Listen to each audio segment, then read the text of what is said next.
Hello friends, मैं Pranav Kumar Roy PM studies on channel से। आप लोग अच्छे होंगे और अच्छे से पढ़ाई कर रहे होंगे। आज मैं आप लोगों को धार्मिक सुधार आंदोलन के अंतर्गत यह तीसरा वीडियो होगा। पिछले 2 वीडियो का लिंक आपको डिस्क्रिप्शन बॉक्स में मिल जाएगा। आप लोग पहले उस वीडियो को देख लीजिएगा, फिर ये वीडियो देखने के बाद ही आपको समझ में आएगा। तो चलिए स्टार्ट करते हैं। जैन धर्म के बारे में हमने पिछले कुछ वीडियो में ये पढ़ लिया था, जो इनके प्रथम गुरु कौन थे, इनके 23वें गुरु कौन थे, 22वें गुरु कौन थे और सबसे अंतिम एवं ऐतिहासिक गुरु महावीर जी जो 24वें तीर्थंकर थे। जो इनका सबसे लास्ट तीर्थंकर यानी गुरु था वो महावीर स्वामी था। उनके बारे में हम लोगों ने पढ़ लिया। आज हम लोग पढ़ेंगे जो जैन धर्म का जो प्रचार प्रसार हुआ उस दरमियान क्या नियम बनाए गए, किस तरह से इनके अनुयायियों को किन बातों पे चलने का मार्गदर्शन दिया गया महावीर स्वामी जी के द्वारा। हम उन्हीं बातों पे आज बात करेंगे। उसके बाद हम बात करेंगे किन किन राजाओं ने इनका मदद किया, मतलब जैन धर्म को अपनाए और किन स्तर तक मदद किया और जैन धर्म भारत में कहाँ कहाँ फैले। उसके बाद हम बात करेंगे जैन धर्म का स्थापत्य कला में क्या महत्वपूर्ण योगदान है, हम इसके बारे में बात करेंगे। तो चलिए स्टार्ट करते हैं। जैन धर्म के अंतर्गत नियम एवं कानून। सबसे प्रथम बात करते हैं त्रिरत्न: सम्यक ज्ञान, सम्यक आचरण, सम्यक ध्यान एवं दर्शन। सम्यक ज्ञान का क्या था? जो संपूर्ण ज्ञान जिसे प्राप्त हो उसे ही हम सम्यक ज्ञान कहते हैं। सम्यक आचरण का अर्थ हुआ जो सुख एवं दुख में, जीवन में जो सुख एवं दुख होता है उस समय जो आचरण अपना बनाए रखता है उसे ही हम सम्यक आचरण कहते हैं। ये शिष्यों के लिए सम्यक ज्ञान, सम्यक आचरण एवं सम्यक धर्म या दर्शन या ध्यान दिया गया था, जो आप लोग इन बातों को फॉलो करेंगे। सम्यक ध्यान जो धर्म बनाए रखता है, धर्म के मार्ग पर चलता है, उसे ही हम सम्यक ध्यान, सम्यक दर्शन कहते हैं। उसके बाद इसी के अंतर्गत 5 महाव्रत का पालन करने के लिए बताया गया था। 5 महाव्रत, 4 महाव्रत इनसे जो पहले गुरु थे, इनसे पहले जो गुरु थे पार्श्वनाथ, उनके द्वारा दिया गया था। सत्य, अहिंसा, अपरिग्रह, असत्य और 5वां जो है ब्रह्मचर्य, ये महावीर स्वामी जी के द्वारा दिया गया है। 4 महाव्रत पहले से चला आ रहा था। सत्य मतलब सत्य की राहों पर चले, झूठ ना बोले। अहिंसा का अर्थ है किसी भी समय, किसी भी वक्त, किसी भी कारण से आप अहिंसा ना करें, या वो अहिंसा जीव जंतुओं का हो या फिर मनुष्यों का हो, आप अहिंसा के मार्ग पर नहीं चलेंगे। उसके बाद है अपरिग्रह, मतलब धन की लालसा नहीं रखना है, धन के लिए अपना आचरण अहिंसा न गिराना है, मतलब धन का इकट्ठा न करना है। अगर आप धन के इकट्ठा की ओर जाएंगे तो आपका सत्य एवं अहिंसा दोनों डगमगा जाएगा, जिसके कारण कहा गया है संपत्ति की अर्जन नहीं करना है। उसके बाद असत्य, इसका अर्थ है चोरी नहीं करना है, या फिर किसी के घर में बिना पूछे उसके घर में प्रवेश नहीं करना है। किसी का भी कोई सामान बिना उसके पूछे नहीं लेना है या धारण नहीं करना है, असत्य। उसके बाद ब्रह्मचर्य, ये अनुयायियों के लिए महावीर स्वामी जी के द्वारा दिया गया था। इसमें यह कहा गया जो इनके जो अनुयायी होंगे, जो शिष्य होंगे, जो उपदेशक होंगे, वो ब्रह्मचर्य धारण करेंगे, मतलब स्त्रियों के तरफ वो कभी भी नहीं देखेंगे। ब्रह्मचर्य किनके द्वारा जोड़ा गया था? महावीर स्वामी के द्वारा। टोटल हम मिलाकर कह सकते हैं, कुल मिलाकर हम कह सकते हैं जो जैन धर्म शुरू में बहुत ही कठोर एवं दंडनीय टाइप था, अपने आप को मजबूत बनाने वाला, जो इतना संपूर्ण जो कर लेता वो केवल की प्राप्ति करता था, मतलब महान बनता था, बहुत ही कठोर था। मतलब आप खाना खा रहे हैं तो ध्यान रखिए जो जीव जंतु की हत्या ना हो, आप चल रहे हैं तो नीचे देख कर चलिए, जो जीव जंतुओं आपके द्वारा छोटे छोटे जीव पाँव के नीचे दबा कर ना मर जाएं। इस तरह का बहुत सारा नियम इसमें दिया गया था। उसके बाद हम बात करते हैं अनेकांतवाद यह है जैन धर्म का, इसे दर्शन कहा गया है, जो सांख्य दर्शन से मिलता जुलता है या करीब है। जैन धर्म का दर्शन कहा गया है। यह 7 भागों में विभाजित है, 7 भागों में विभाजित है अनेकांतवाद, इसलिए इसे सप्तभंगी भी कहा गया है। 7 भागों में विभाजित है। 7 भाग क्या है सो बताते हैं। देखिए ध्यान से सुनिएगा, कन्फ्यूजन है थोड़ा। पहला हाँ, दूसरा नहीं, तीसरा है नहीं, है नहीं, और चौथा कहा नहीं जा सकता। क्या?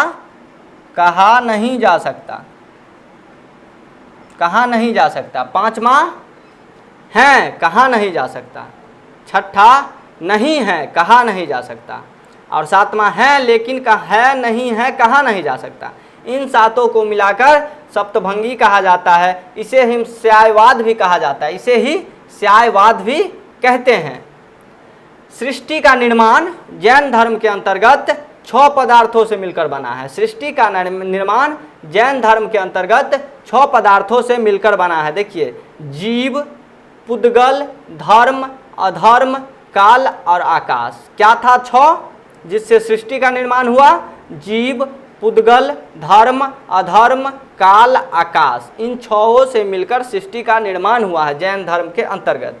जैन धर्म जो सबसे लोकप्रिय हुआ वो वैश्य एवं व्यापारी वर्ग के द्वारा अपनाया गया एवं सबसे ज़्यादा लोकप्रिय व्यापारी वर्गों में हुआ। इसका एक ही प्रमुख कारण था जो इसमें कहा गया है, जो आप किसानी ना करें, मतलब खेती ना करें, जिसके कारण खेती करने से जीव जंतुओं की हत्या होती है, मतलब अहिंसा होता है, आप खेती ना करें। जब आदमी खेती नहीं करेगा तो व्यापार ही करेगा, इसलिए सबसे ज़्यादा वैश्य वर्ग में, मतलब व्यापारी वर्ग में जैन धर्म का प्रसारण हुआ, जैन धर्म को अपनाया गया। जैन धर्म पूरे भारत में कैसे फैल गया?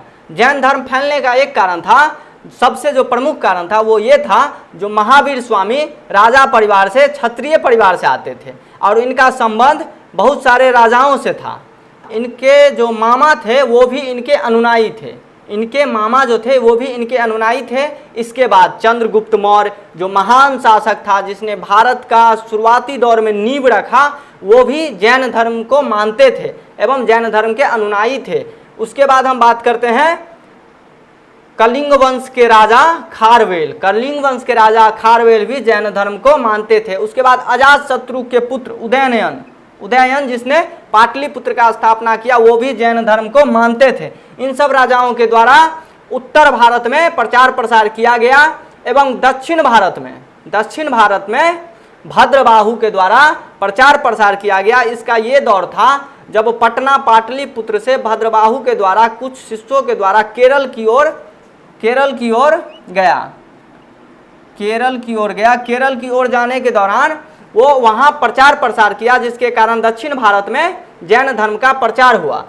और जब वो केरल गए तो यहाँ भद्र रहते थे। कहाँ? पाटलिपुत्र वाले क्षेत्र में, मतलब उत्तर भारत के क्षेत्र में स्थूल भद्र रहते थे। यहाँ 12 सालों का अकाल पड़ गया। 12 सालों का अकाल पड़ने के कारण यहाँ के लोग वस्त्र पहनने लगे, श्वेत वस्त्र पहनने लगे। लेकिन जो केरल गए थे, दक्षिण भारत की ओर गए थे स्थूल भद्रबाहु के साथ, वो वस्त्र नहीं पहने, जैन धर्म का पूरा प्रसारण किए, और वो भी प्राचीन जैन धर्म के अंतर्गत। उसके बाद जब अकाल समाप्त हुआ तो भद्रबाहु जब पटना आते हैं, मतलब पाटलिपुत्र आते हैं, उत्तर भारत के क्षेत्र में आते हैं, तो उन्होंने देखा जो जैन धर्म के लोग श्वेत वस्त्र धारण कर लिए, जिनके कारण स्थूल भद्र एवं भद्रबाहु में विवाद हो गया और जैन धर्म 2 संप्रदायों में बंटने लगा। जिस पे बात करने के लिए प्रथम जैन संगति बुलाई गई। कब बुलाई गई? 300 ईसा पूर्व में प्रथम जैन संगति बुलाई गई। कहाँ? पाटलिपुत्र में। और उस समय राजा कौन थे? चंद्रगुप्त मौर्य। अध्यक्ष कौन थे इस जैन सभा के? स्थूल भद्र।